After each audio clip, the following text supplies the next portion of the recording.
2021년도에 유흥업소의 근무를 알리겠다고 협박해서 피해자를 6차례 강간하고 신체를 몰래 촬영하고 유포를 협박하고 스토킹을 하고 이런 종합적인 성범죄를 저지른 경우에도 감형을 7년에서 3년으로 4년 감형했어요. 이 감형 이유가 뭐냐? 피해자에게 5천만 원을 배상해서 그만큼은 피해가 회복됐다고 판단했다는 겁니다. 후보자님, 강간, 몰카, 협박, 스토킹 이게 5천만 원으로 보상이 가능하다고 생각하세요? 예? 특히 디지털 성범죄의 극악무도함이 엠번방 사태로 다 이렇게 만천하에 드러났는데도 불구하고 이런 논리로 4년을 감형을 할 수 있습니까? 앞에서 말씀드렸다시피 피가 거꾸로 솟아올라요. 여성 입장에서.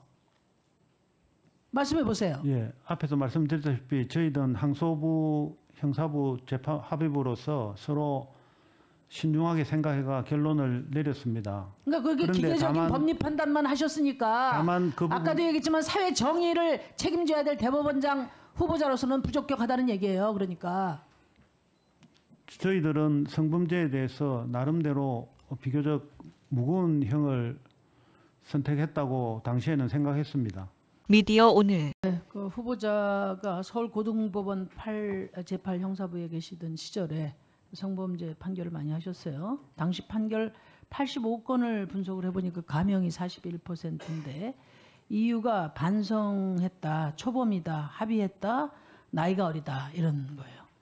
제가 이균영 후보자의 대법원장 자격을 가장 심각하게 의구심을 갖는 게 바로 이 건입니다. 왜냐하면은 우리 대한민국이 여성이 위험한 나라가 된 가장 중요한 이유가 그 피해 여성들에게 피해자다움을 강요하고 그리고 봐주기 수사하고 솜방망이 처벌하고 그렇기 때문이거든요.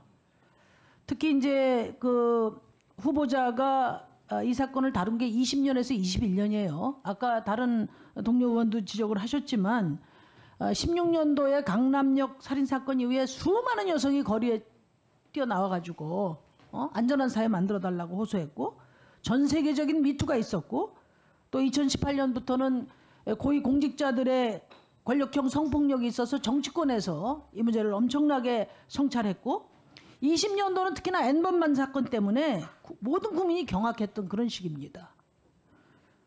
이 시기에 성범죄에 대해서 이렇게 관대했다. 이거는 완전히 성인지 감수성이 거의 없다. 이런 수준으로밖에 볼 수가 없어요. 이때 당시에 하급심에서는 제가 보니까 시대적인 여론을 반영해서 형량을 부과한 거예요. 그런데 후보자가 시대 역행하면서 감형을 해준 거라고 저는 봅니다. 아까 많은 사례를 다른 동료 의원이 이야기했기 때문에 제가 한 가지만 이야기를 할게요. 2021년도에 유흥업소의 근무를 알리겠다고 협박해서 피해자를 6차례 강간하고 신체를 몰래 촬영하고 유포를 협박하고 스토킹을 하고 이런 종합적인 성범죄를 저지른 경우에도 감형을 7년에서 3년으로 4년 감형했어요.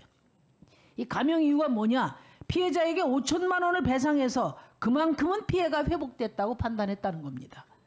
후보자님, 강간, 몰카, 협박, 스토킹 이게 5천만 원으로 보상이 가능하다고 생각하세요? 예? 특히 디지털 성범죄의 극악무도함이 N번방 사태로 다 이렇게 만천하에 드러났는데도 불구하고 이런 논리로 4년을 감형을 할 수 있습니까? 앞에서 말씀드렸다시피 피가 거꾸로 솟아올라요. 여성 입장에서.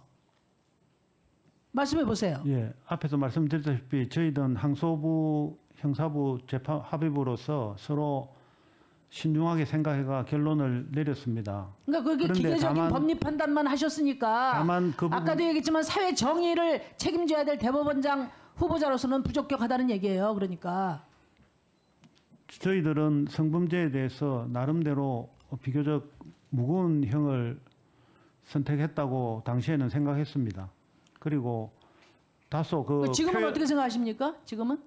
지금도 저희들은 그 당시에 뭐 부끄럼 없이 한다고 했습니다마는 국민의 눈높이에 다소 조금 맞지 않는 부분이 있었을지도 모르겠다고 반성적으로. 약자 보호하신다면서요. 일반 국민 이야기하지 마시고 여성의 눈높이에서 다소가 아니고 피가 거꾸로 솟아오를 만한 그런 격차가 있단 말입니다. 후보자의 이런 시대착오적인 관용이 대법원장 지위에서 관용적인 판결이 나왔다고 생각을 해보세요.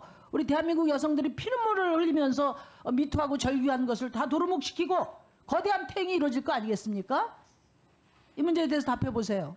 저희들은 그 피고인의 양해에 관한 모든 사정을 고려해가지고 유리한 불리한 사정을 모두 참작해가지고 전인격적인 판단을 한다고 했습니다. 후보자님, 지금 우리 대한민국이 여성이 안전한 사회입니까? 어떻게 생각하세요? 많이 약해졌다고는 생각하고 약해졌어요? 있습니다. 예. 원래부터 약했던 게 아니고?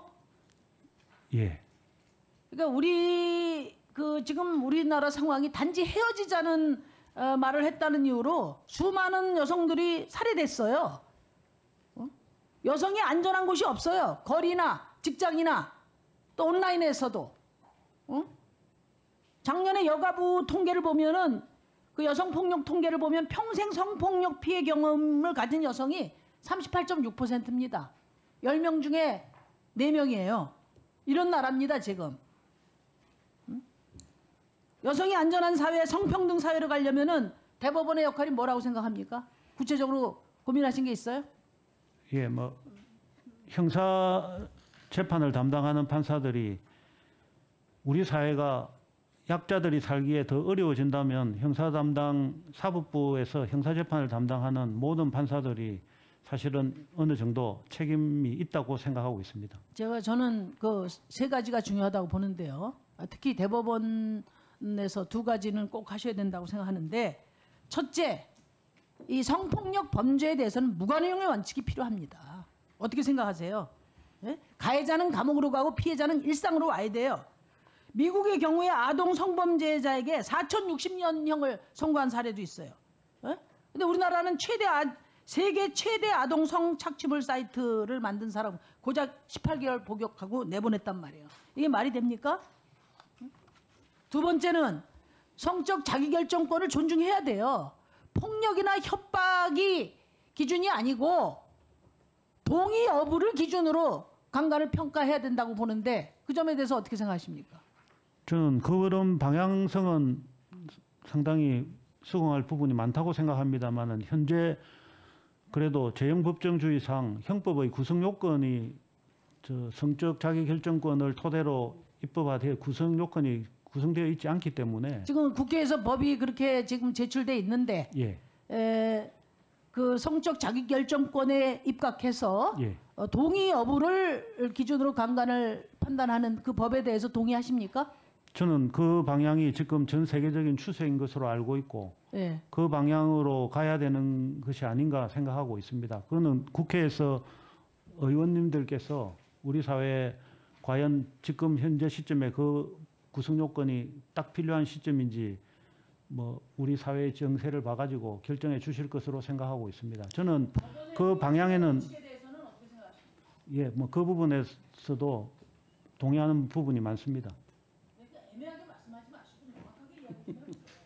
그런데 아무래도 지금 말씀하신 제가 다룬 사건 가지고 연결시켜서 말씀드리자면 1심과 2심은 기본적으로 양형을 보는 입장이 조금 다릅니다.